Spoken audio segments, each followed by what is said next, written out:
thanks a lot for waiting around. And if we get the slides up, we'll be able to begin. Hey, happy Juneteenth to all of you. I hope everyone had a nice weekend outdoors. I'll try to go through this pretty quickly. In health news nationally, we're looking at that although new deaths are declining, that the new daily cases are up, as Dr. LeVice mentioned. Last week, I reported around 20,000 new cases a day. Now that we're presently, and this weekend, we were up to 30,000 new cases daily. So we're seeing cases continue to increase. From the chart, you see that we're not really out of the first wave yet, despite conflicting news reports. And though the modal average of deaths is around 80 years of age or older, 75% actually of all new cases are from people between the ages of 18 and 64 years old.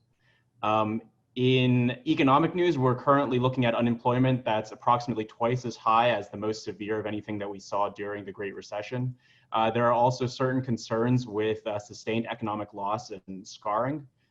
Additionally, we're continuing to watch for how the federal government transitions away from the CARES Act, especially as it relates to federal unemployment, the federal unemployment stipend that goes along with that. And I know that a lot of nonprofits, as well as nursing home employers and restaurant employers that are trying to get folks to come back into work, are actually finding that wages, the wage that they would have coming back in is currently less than staying on unemployment if the federal subsidy continues.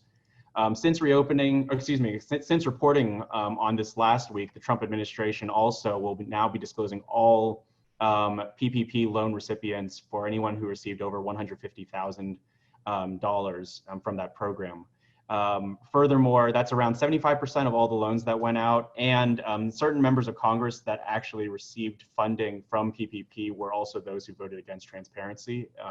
So just something to note there. We're also closely watching the US Supreme Court. DACA was given a stay of execution from the Supreme Court in a pretty narrow decision, although the Trump administration is intent on ending this Obama-era program. And this week, we're also watching the Supreme Court and their ruling on a Louisiana case related to abortion.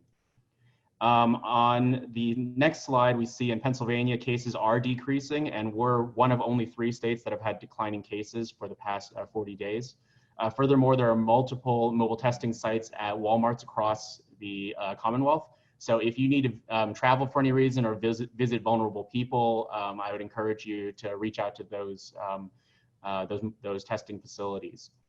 In economic news, Pennsylvania has, I reported that Pennsylvania in May had an unemployment rate of 13.1%, which was among the top 20 nationwide. And last Friday, Governor Wolf, in response to this, released $225 million in grant funding from the Federal CARES Act. So the breakdown is around 100,000 going to businesses that closed, 100,000 going to minority-owned businesses, and then 25 million going to community-based lenders for forbearance, to offer forbearance for struggling businesses.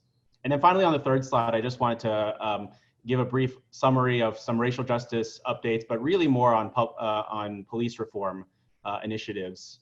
We're seeing that cities, mayors, and local government are really the next primary, let's call it a roadblock for defunding the police policy. And we've talked a lot about what that can mean, but we're already seeing in DC, Los Angeles, and even Pittsburgh that there's been little to no interest in defunding the police force. And in fact, DC, which painted, Black Lives Matters on a major street in their city, is increasing police funding 3.3% in 2021.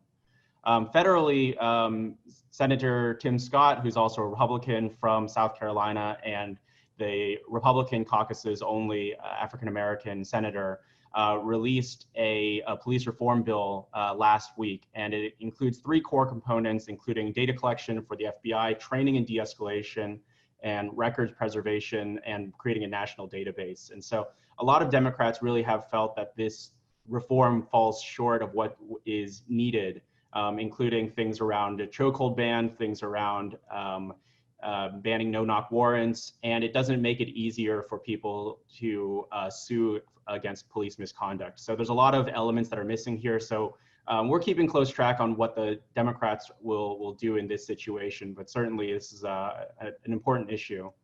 So with that, we'll turn it back over to Hannah. Thanks a lot for the time.